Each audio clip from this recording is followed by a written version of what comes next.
Hi, I'm Sarah from Good Housekeeping, and I'm going to show you how to make my 15-minute protein plate using a slightly controversial ingredient. So first off, I'm going to break the news filler. I'm going to make the base of the plate with my controversial ingredient, which is cottage cheese. I am a child of the 90s, and my mum used to live on cottage cheese, so that is my sort of memories of it. But just recently, it has become a super popular ingredient because it is full of protein. This isn't a particularly high protein, special high protein one, but you can buy, if you look for it in the supermarket, high protein cottage cheese, which has, I think, like 30 grams of protein per 100 grams, which is pretty punchy. I am gonna add to it 2 tablespoons of tahini, which is one of my most favorite ingredients. So this is kind of sort of got a like hummusy vibe. And then I'm gonna add some garlic. You can add however much you like. 1 in here. Because the garlic's raw, you do have it has quite a lot of sort of sharp flavor. If you wanted a sort of softer flavor, you could roast it. Obviously, takes 15 minutes and you don't want to be faffing around roasting garlic for a 15-minute meal, but that will give you a slightly more kind of caramelized, softer flavor.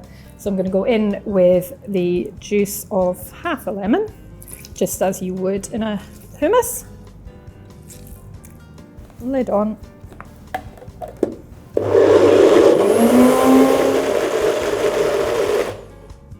Give it a good blitz because you want it nice and smooth and kind of creamy. Let's season it with a bit of pepper and a bit of salt. Actually, a lot of salt because salt is everything. Double check consistency here. Perfect. Like a sort of a nice spoonable sub for hummus. And we're going to set that aside.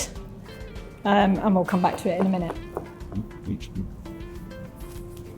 Okay, so the cottage cheese and tahini is going to form the base of our plate, and now we're going to work on what goes on top of that, which is a kind of really lovely, just warm bean and vegetable mix. 1 red onion. I really prefer red onions. They just have a slightly sweeter flavor. So you want to quite finely slice it because you obviously, speed is of the essence and you want it to cook quite quickly. And this is a kind of like sharing dish for everyone that you can just plonk in the middle of the table. It serves about 4 people, along with bread and other bits for dipping. So I'm going to start the onions first because they take slightly longer. A little bit of oil in the pan. We don't need too much. In with my onions.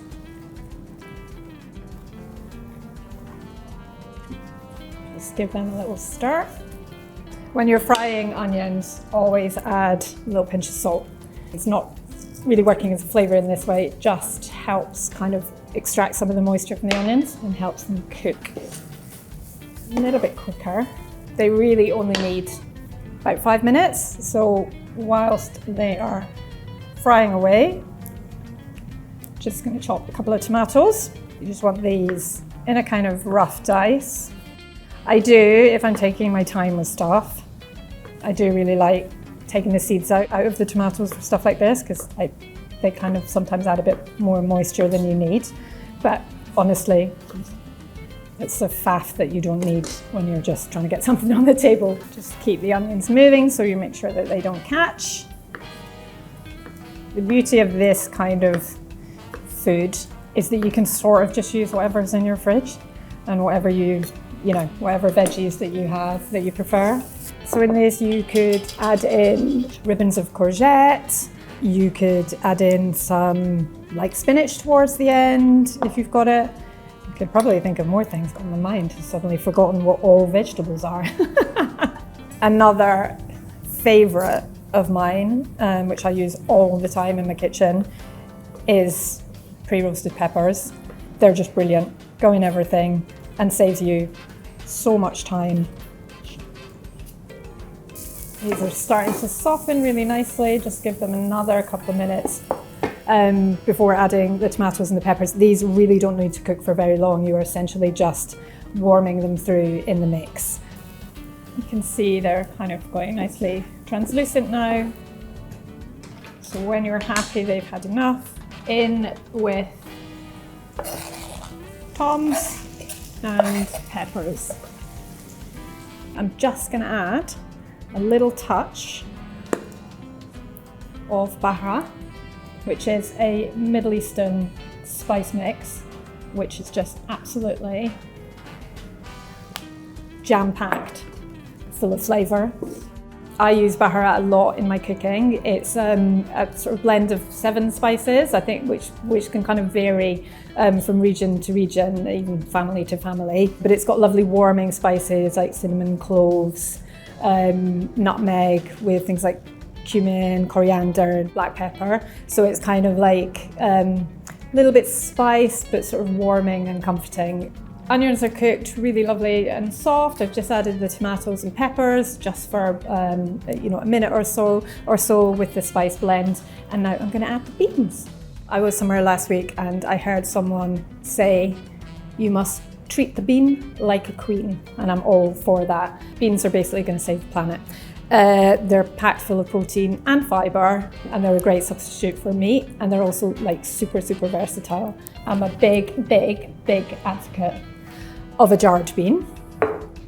They tend to be cooked at sort of lower temperature for sort of slower and longer than a kind of conventional canned bean. Texturally, they are just delicious. They're kind of like buttery soft. If you think that you don't like beans because you're used to just eating beans from a tin, I really urge you to try a jarred bean and see if that doesn't really change your mind. So that's all you need to do, is basically just warm through the beans. Then I'm going to add a little touch of seasoning, salt, and a little bit of pepper, and then that element is good to go. So now I'm just going to make the herby oil that I'm kind of going to drizzle over the top of this dish. You can use whatever herbs you have. I've sort of leaned into the Middle Easternness of this dish. So I've got flat leaf parsley, some gorgeous mint, it smells amazing, and dill, which is one of my most favourite herbs. You can whack everything in, you don't necessarily have to pick all the leaves, but these mint stalks are pretty woody, so I am going to pick the mint. But with things like parsley and coriander and dill, it's getting done in a high-speed blender, so you can just whack in some stalks as well. It's no problem. Okay, so herbs in. I'm also going to use some pistachios. Probably kind of about 25-30 grams in there. And then I'm going to squeeze in some lemon juice. Just use your hands to catch the pips, and then you don't need to bother with a lemon squeezer. Works just the same. And then you want to go in with plenty of oil. You will make far too much with this, you don't need it all, but it's great. It can just sit in the fridge and you can use it for loads of different things. A bit of salt, a bit of pepper. Whiz that up. Just go really slowly with it because you don't want to completely, you want to see the little bits of the herb. Yeah, so now we're ready to plate it all up. Yeah, smell of that is gorgeous. Now I'm just going to plate this up. So just get a big wide serving plate, dollop this on, and then you just literally want to smooth it over the plate. Gorgeous. Pile your beans on top. Get all those juices. And you don't have to use butter beans, obviously, for this. If you're a fan of a chickpea, chickpeas would also be great with this. And then lastly, on with your herby pistachio oil. Spoon this over. Gorgeous colour. so much. You can just see there's so much flavour in that. Love it. But this is a great little oil to use. Even if you just like roasted a salmon fillet, you could just drizzle this over. Same with chicken. Again, like steak, something like that. Or you could just kind of stir it through roasted vegetables at the end and then mix that through with lovely big sort of giant couscous. And it keeps in the fridge really well. You can keep that for like a week or so in the fridge and it'll be good. So that's it. My protein plate, ready in 15 minutes.